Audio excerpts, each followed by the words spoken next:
Po, është e vërtet, në shekullin e 17 kemi pas bejtë gjinje, të cilët kanë shkrujt bejtje me alfabet arab, kur kush nuk e mohon atë.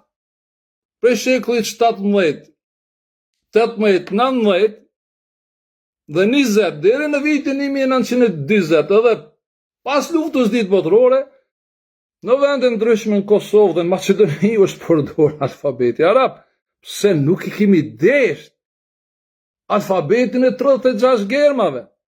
Për shkak se imi konë programum, se hoxhallarët na kanë detiru mi thonë alfabetit të manastirit, alfabeti kaurit. Ti pranojmë të sene, ta të regojmë kush janë fajtor, dhe ata do të me donë me prononcu me marë fajnë bisupet e tyre. Nuk ka thonë mësuesi mos luj futbal, ka thonë hoxha mos luj futbal, se me lujt futbal, unë është sukur me lujt me kokën e pengamerit.